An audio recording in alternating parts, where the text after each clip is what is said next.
কৰোণাক লৈ বহুতে ঠাট্টা মস্কৰা কৰিছে, কৰোণাক লৈ বিভিন্নজনে বিভিন্ন মন্তব্য কৰিছে, বিশেষজ্ঞৰ বক্তব্যৰ বিপৰীতে গৈ ৰাজনৈতিক নেতাই ৰাজনৈতিক কথা কৈছে, ছ'চিয়েল নেটৱৰ্কিং ছাইটত বহু বিশিষ্ট ব্যক্তিয়ে অদ্ভুত অদ্ভুত যুক্তি আগবঢ়াইছে। কিন্তু কৰোণাৰ ভয়ংকৰ ৰূপ এতিয়া অসমত দেখা দিছে। আজিৰ পৰা দুমাহৰ আগতে দিল্লীত যি পৰিৱেশ পৰিস্থিতিৰ সৃষ্টি হৈছিল, সেই পৰিৱেশ পৰিস্থিতি এতিয়া অসমত আৰম্ভ হৈছে। দুমাহৰ আগত মহাৰাষ্ট্ৰত যি পৰিৱেশ পৰিস্থিতিৰ সৃষ্টি হৈছিল, এতিয়া অসমত আৰম্ভ হৈছে। দুমাহৰ আগলৈকে অসমৰ পৰিৱেশ যথেষ্ট স্বাভাৱিক আছিল, সিদিনালৈকে যথেষ্ট স্বাভাৱিক আছিল। কৰোণাক আমি বিশেষ গুৰুত্ব দিয়া নাছিলোঁ, ৰাজ্যৰ বাহিৰৰ পৰা অহা লোকৰ শৰীৰত কৰোণা সংক্ৰমণ ঘটিছিল। কিন্তু শেহতীয়াভাৱে কেৱল গুৱাহাটী মহানগৰী নহয়, যোৰহাট, গোলাঘাট আদিতো কৰোণাৰ ভয়ানক ৰূপ ধাৰণ কৰিছে আৰু সংক্ৰমণ ঘটিছে। ইয়াৰ লগে লগে আটাইতকৈ ডাঙৰ ঘটনা যে চিকিৎসালয়ত এতিয়া বেলেগ ধৰণৰ ৰোগী কিছুমান আহিছে, যে কৰোণাৰ নতুন ৰূপত আহিছে এই ৰোগীসকল, যে হঠাৎ অতি মুমূৰ্ষ অৱস্থাত, অতি বিপদজনক অৱস্থাত চিকিৎসালয়ত আহি ভৰ্তি হৈছে একাংশ ৰোগী, যে কৰোণাত আক্ৰান্ত। আৰু সেই ব্যক্তিগৰাকী চিকিৎসা কৰাৰ সুযোগ পোৱাৰ পূৰ্বেই শেষ নিশ্বাস ত্যাগ কৰিছে ব্যক্তিজনে। এজন স্বাভাৱিক ব্যক্তি, আপুনি কল্পনা কৰক, হঠাৎ ব্যক্তিজনে উশাহ লোৱাত কষ্ট পাইছে, তেওঁ কিবা এটা কৰাৰ আগতেই, অক্সিজেনৰ ছাপৰ্ট লোৱাৰ আগতেই, ভেণ্টিলেশ্যনত যোৱাৰ আগতেই হঠাৎ তেওঁৰ উশাহ বন্ধ হৈ গৈছে আৰু মানুহজনৰ লগে লগে মৃত্যু হৈছে। কেৱল গুৰুতৰভাৱে অসুস্থ ব্যক্তিৰ কাৰণে এই ঘটনা নহয়, সাধাৰণ শ্ৰেণীৰ লোকৰ বাবে এই ঘটনা সংঘটিত হৈছে। যিসকল লোকে বাৰে বাৰে ঘৰত থাকি চিকিৎসাৰ কথা কৈছে, সেইসকল লোকেও এই বিষয়টো ভালকৈ চোৱাটো প্ৰয়োজন, যে কৰোণা কেনেকৈ নতুন ৰূপত আহিছে আমি আপোনালোকক দেখুৱাব বিচাৰিছোঁ। আৰু কৰোণাৰে ভয়ানক ৰূপৰ সময়ত স্বাস্থ্য বিভাগত হাহাকাৰ লাগিছে, ICUত বিচনাৰ অভাৱ, প্ৰয়োজনীয় চিকিৎসাৰ অভাৱ, চৌদিশে কেৱল হাহাকাৰ পৰিৱেশ এটা গৈছে। গতিকে আৰু কেইটামান দিনৰ ভিতৰত ভয়ানক পৰিৱেশৰ সৃষ্টি হ'ব এইখন অসমত।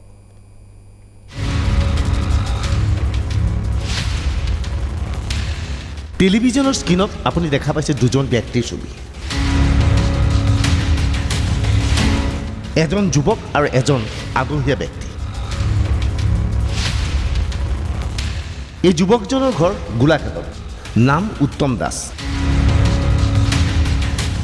আৰু কাষৰ ব্যক্তিজন হৈছে গুৱাহাটী চিকিৎসা মহাবিদ্যালয়ৰ অধ্যাপক ডাক্তৰ জাহান ইকবাল আহমেদ। এই দুইজনৰ আলোকচিত্ৰ আমি এইবাবেই দিছোঁ যে দুইজনৰ কাৰ্যত কৰোণাৰ ফলত যোৱা 24 ঘণ্টাত মৃত্যু ঘটিছে।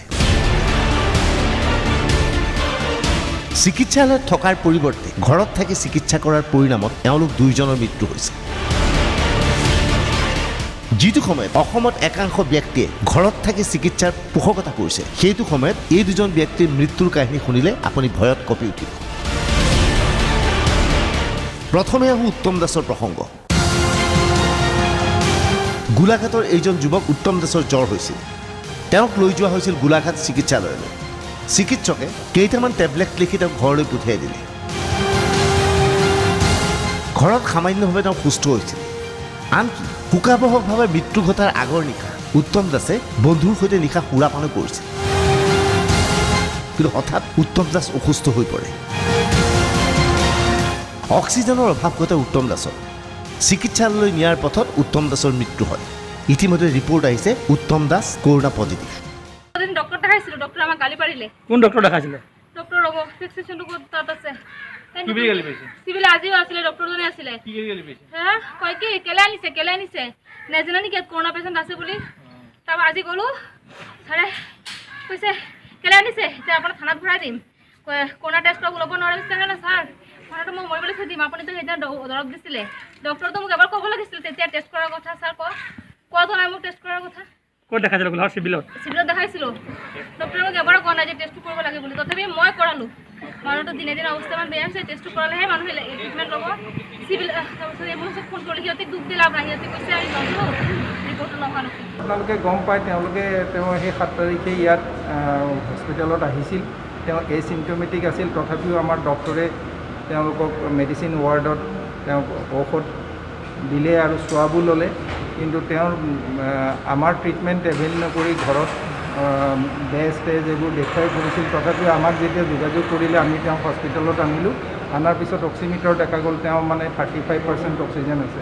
ইমিডিয়েটলি তেওঁক আমি যোৰহাট মেডিকেল কলেজত ট্ৰান্সফাৰ কৰোঁতে বাটতে তেওঁ শেষ নিশ্বাস ত্যাগ কৰে। পৰৱৰ্তীকালত তেওঁ পজিটিভ আহে আৰু এতিয়া পজিটিভ পেচেণ্টৰ ক্ষেত্ৰত যিটো প্ৰট'কল আছে সেই প্ৰট'কল মানি আমি তেওঁৰ সৎকাৰখিনি কৰিছোঁ। এইবাৰ আহোঁ ডাক্তৰ জাহান ইকবাল আহমেদৰ প্ৰসংগ। গুৱাহাটী চিকিৎসা মহাবিদ্যালয়ৰ অধ্যাপক ডাক্তৰ আহমেদ শাৰীৰিকভাৱে অসুস্থ হৈ পৰিছিল। জ্বৰ, পানী লগা আদিয়ে আক্ৰমণ কৰিছিল তেওঁ। কোভিডৰ পৰীক্ষা কৰাৰ পৰা বিৰত আছিল এই চিকিৎসকজন, বৰঞ্চ ঘৰত থাকি চিকিৎসা কৰি আছিল। হঠাৎ সোমবাৰে পুৱা অক্সিজেনৰ অভাৱ ঘটে চিকিৎসকজনৰ। লগে লগে পৰিয়ালে তেওঁক লৈ আনে কাষতে থকা এখন নাৰ্ছিং হোমলৈ। কিন্তু চিকিৎসা কৰাৰ পূৰ্বেই চিকিৎসকজনৰ মৃত্যু ঘটে। ঘৰতে তেওঁ ট্ৰিটমেণ্ট লৈ আছিলে, তেখেতে হস্পিটেলত অহা নাছিলে। আজি যেতিয়া চিৰিয়াছ হ'ল তেওঁ GNRC 6 মাইললৈকে আহিছিলে, কিন্তু তাতে তেখেতৰ পৰলোক প্ৰাপ্তি হয়। এণ্টিজেন টেষ্টটো আমি কৰিছোঁ, কিন্তু মৰণোত্তৰ দেহত এণ্টিজেন টেষ্ট কৰি লাভ আছেনে নাই নাজানো আমি। RT-PCR তেতিয়া দিয়া হৈছে, অহাকালি গম পাম যে তেওঁ ক'ভিড নিমনিয়া হৈ ডেড হ'ল নে আন কিবা কাৰণত ডেড হৈছে।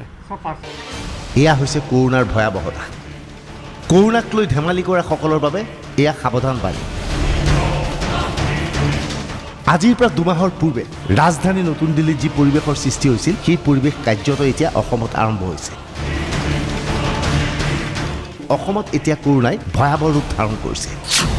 ক্ৰমাৎ চিকিৎসালয়লৈ কৰোণাত গুৰুতৰভাৱে আক্ৰান্ত ৰোগীৰ আগমন ঘটিছে। যথেষ্ট চিৰিয়াছ পেচেণ্টসমূহ অহা আৰম্ভ কৰিছে। গুৱাহাটী চিকিৎসা মহাবিদ্যালয়ত ক্ৰমাৎ ICUৰ সংখ্যা হ্ৰাস পাইছে। ICUৰ অসুবিধা হোৱাৰ কাৰণে, কিন্তু তেওঁলোক যথেষ্ট গুৰুতৰভাৱে অসুস্থ হৈ আছে। কৰোণা ৰোগীক প্ৰদান কৰাৰ ঔষধৰ ব্যাপক নাটনি হৈছে আৰু পাব নাপায়, খুব ব্লেক মাৰ্কেটিং হৈ আছে বহুতখিনি। এয়া হৈছে কৰোণাৰ ভয়াৱহ পৰিৱেশ পৰিস্থিতিৰ দৃশ্য। নাৰ্ছিং হোমসমূহৰো একেই অৱস্থা। নাৰ্ছিং হোমত ব্যাপক হাৰত কৰোণা পজিটিভ ওলাইছে। গতিকে নাৰ্ছিং হোমো এতিয়া হৈ পৰিছে বিপদজনক। এনে অৱস্থাত চিকিৎসাৰ অভাৱ ঘটি বহু লোক এতিয়া কৰোণাৰ বাবে মৃত্যুমুখত পৰিবলগীয়া হ'ব নেকি? গুৱাহাটীত লকডাউনৰ মাজতো কৰোণা আক্ৰান্তৰ সংখ্যা ক্ৰমাৎ বৃদ্ধি। সোমবাৰে সন্ধিয়া পৰ্যন্ত গুৱাহাটীত 24 ঘণ্টাত কৰোণাত আক্ৰান্তৰ সংখ্যা 230। দেওবাৰে কেৱল গুৱাহাটীত আক্ৰান্তৰ সংখ্যা আছিল 400। শনিবাৰে এই সংখ্যা আছিল 521। শুকুৰবাৰে গুৱাহাটীত আক্ৰান্তৰ সংখ্যা আছিল 355। তথাপিও স্বাস্থ্য বিভাগে ভাবে লকডাউন দিয়াৰ ফলত এই সংখ্যা হ্ৰাস পাইছে। লকডাউন যদি ঘোষণা কৰা নহ'লহেঁতেন, দৈনিক গুৱাহাটীত 1500 বা 2000 কৰোণা আক্ৰান্ত আহিলহেঁতেন। লাহে গুৱাহাটীত নেচাৰটো পৰিৱৰ্তন হৈছে আৰু যথেষ্ট চিৰিয়াছ পেচেণ্টসমূহ অহা আৰম্ভ কৰিছে। আজিৰ দিনত আমাৰ প্ৰায় 40জন পেচেণ্ট ICUত আছে আৰু প্ৰায় 30গৰাকী পেচেণ্ট ICUত নাই যদিও বিশেষকৈ আমাৰ ICUৰ অসুবিধা হোৱাৰ কাৰণে, কিন্তু তেওঁলোক যথেষ্ট গুৰুতৰভাৱে অসুস্থ হৈ আছে। আমি সকলোৱে জানো কৰোণাৰ প্ৰতিষেধক এতিয়াও প্ৰস্তুত হোৱা নাই, কিন্তু প্ৰতিষেধকৰ বিকল্প হিচাপে যিসমূহ ঔষধ সংকটজনক অৱস্থাত কৰোণা আক্ৰান্ত ৰোগীক দিয়া হয়, সেই ঔষধৰো এতিয়া অভাৱ। ঔষধৰ এতিয়া ব্লেকমেইলিং ঘটিছে সমগ্ৰ দেশত। কি ধৰণৰ ট্ৰিটমেণ্ট কৰিব লাগে, যাক আমাৰ ভাষাত এগ্ৰেছিভ ট্ৰিটমেণ্ট আমি কেনেকৈ কৰিব পাৰোঁ, তাৰ বিষয়ে আমি আজি কথা বতৰা পাতিছিলোঁ। ভাৰতত 3টামান নতুন মেডিচিন আহিছে। মেডিচিনখিনি খুব কষ্টলি আৰু পাব নাপায়, খুব ব্লেক মাৰ্কেটিং হৈ আছে বহুতখিনি। তাৰ পৰিপ্ৰেক্ষিতত আমি কেনেকৈ মেডিচিনখিনি যোগাৰ কৰিব পাৰোঁ আৰু যোগাৰ কৰাৰ পিছত তাক কেনেকৈ আমি ব্যৱহাৰ কৰিব পাৰোঁ, সেই দিশ এটা আমি আলোচনা কৰিছোঁ। আমি আনি আছোঁ ৰেমডিচিভিৰ, টছলিজুমাব, এনেকৈ কিছু খুব কষ্টলি মেডিচিন প্ৰয়োজন। আমি অৰ্ডাৰ বহুতেই দিছোঁ, কিন্তু কোম্পানী আজি 20টা পঠায়, কালি 5টা পঠায়, কালি 10টা পঠায়, কাৰণ গোটেই ভাৰততে খুব বেছি ডিমাণ্ড হৈছে। তেওঁলোকে ডিমাণ্ডটো মিট কৰিব পৰা নাই। এতিয়া আমাক ৰেমডিচিভিৰ আজি গধূলিৰ পৰা আমাৰ লগত নাই। কোম্পানীক বহুত জোৰ কৰোঁতে 16টা দি পঠাইছে।